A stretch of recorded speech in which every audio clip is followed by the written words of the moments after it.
అసలు జఫన్యా Sastry, Joel Sastry, Paul Sastry, Ebenezer Sastry, ఏంటి శాస్త్రి అని అనుకునేవాడిని. ఎప్పుడు ఈ నిజంగా శాస్త్రిలా కాదుగా. మరి అలాంటప్పుడు శాస్త్రి అని ఎందుకుంది అని నేను మహబూబ్ నగర్ వెళ్ళాను పోయిన సంవత్సరం. మహబూబ్ నగర్లో దైవజనుల సమావేశంలో మాట్లాడుతున్నప్పుడు ఒక సందర్భంలో జఫన్యా శాస్త్రి గురించిన పదం వచ్చింది. మీకు తెలుసా జఫన్యా శాస్త్రి అని అడిగాడు. మంచి ప్రియుడు, ఆత్మీయుడు అని అన్నాను. అక్కడున్న ఆయన చెప్తున్నారు, శామ్యుల్ గారు మహబూబ్ నగర్, ఆయన చెప్పాడు పెద్ద చరిత్ర ఉందండి.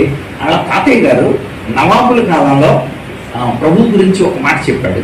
చెప్తే అలా జరగదయా, ఎన్నటికీ జరగదు అని అంట నవాబు గారు. ఖచ్చితంగా జరుగుద్దండి, నా దేవుడు నిజమైన దేవుడు అయితే ఖచ్చితంగా ఆ కార్యం జరుగుద్ది అన్నారంట వీళ్ళ తాతయ్య గారు. నిజంగా అలా జరిగితే నా ముక్కు నేలకు రాస్తా అని అంట నవాబు గారు.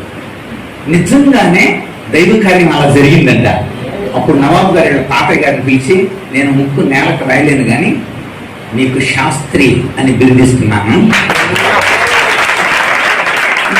మహబూబ్ నగర్లో విన్నప్పుడు నాకు చాలా ఆశ్చర్యం కలిగింది. అప్పటి నుండి వీళ్ళ తల్లిదండ్రులందరూ, వీళ్ళ బ్రదర్స్ అందరికి కూడా శాస్త్రి అనే పేరు వచ్చింది. నిజానికి కొంతమంది ఏమీ లేకుండా శాస్త్రి అని పెట్టుకున్నారు చాలా మంది. శాస్త్రిగా దాని చరిత్ర జఫీకి తెలిసి ఉంటుంది ఈ విషయాలని. సో నేను అది విన్నప్పుడు ప్రభుని బహుగా స్తుతించాను. సో అప్పటి నుండి వీళ్ళ నాన్నగారు జోయల్ శాస్త్రి అద్భుతమైన రోషం కలిగిన దర్శనం. పాత నిబంధన కొట్టివేయబడిందని ఒక ఆయన గట్టిగా వాక్ చేస్తే పబ్లిక్ లో తెలుసుకుందామా అని అడిగేది ఆయన.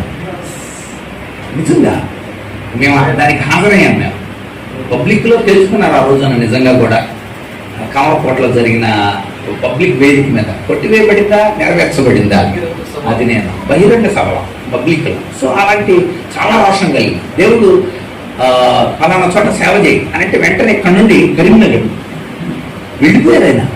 సో అలాంటి ఉన్నతమైన కుటుంబాలకు వాళ్ళ తల్లిగారు అద్భుతమైన ప్రార్థన పడ్డారు. మాకు బాగా తెలుసు. వారి యొక్క నెలలో జరిగే విజ్ఞాపన కొడుకుకి నేను చాలాసార్లు అటెండ్ అయిన విషయాలు నా మనసులో ఇంకా గుర్తున్నాయి. దేవుడు అలాంటి పులిబిడ్డ, పులి కడుపున పులి పుడుతుంది, సింహం కడుపు సింహంగా పుడుతుంది. సో అలాంటి ప్రార్థనా పరుల రోషం కలిగిన దైవజనుల కుటుంబం పుట్టినాడు. కనుక జలకుమారగూడెంలో కామరకోటలో జరిగిన పరిచర్యలో నేను చాలాసార్లు హాజరయ్యాను. ఒక పాత చెక్క బండి ఒకటి ఉండేది. అది 2 సార్లు ఆగిపోవటం తెలుసు, మధ్యలో తొయ్యలేము లాగలేము దాన్ని. అలాంటి బండి, అలాంటి బరువైన ఆ బండిని ఇద్దరం కలిసి, ఏంటిదంటే సేవ. సేవ అంటే సేవదేలు ఉన్నాడో చేయగలరు. సేవదేలినా సేవ ఇది చెప్పి ఎక్కడున్నా అంటే సేవ ఉండాలి కదా. సేవ అంటే ఇందాక గుర్తు చేశాడు, ఏసీలను పట్టుబాకులు కాదు. శిఖరమణి గారు చెప్తుంటారు, మా నాన్నగారు చెప్పింది వింటాం, పెట్టింది తింటాం, ఇచ్చింది పుచ్చుకుంటాం. ఈ 3 సూత్రాలు చెప్పింది వింటాం ఖచ్చితంగా.